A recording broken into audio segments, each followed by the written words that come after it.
এক লোকের স্ত্রীর সাথে ঝগড়া হয়েছে। রাগের মাথায় সে ঠিক করল যে আর স্ত্রী হাতের রান্না খাবে না।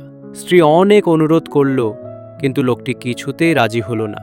বাড়ি থেকে বেরিয়ে পাশের জঙ্গলে গিয়ে একটি গাছে উঠে বসে রইল। লোকটার রাগ ভাঙানোর জন্য স্ত্রী তার প্রিয় খাবার বিরিয়ানি আর মাংস রান্না করে গাছের নিচে রেখে এলো। কিছুক্ষণ পর সেই জঙ্গলে একদল চোর ঢুকল তাদের চুরি করা মাল ভাগ করার জন্য। হঠাৎ তারা বলল, কি ব্যাপার, এখানে বিরিয়ানির গন্ধ আসছে কোথায় থেকে? তারা বিরিয়ানি খুঁজে বের করল। চোরদের সর্দার বলল, সাবধান, এই বিরিয়ানিতে বিষ মেশানো আছে। আমাদের বিষ খাইয়ে কেউ আমাদের ধন সম্পদ লুটে নিতে চাইছে।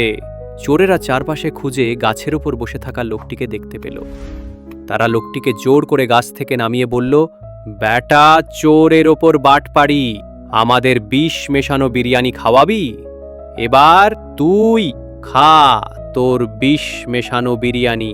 লোকটা বলল, ভাই, এটা বিষ মেশানো বিরিয়ানি না।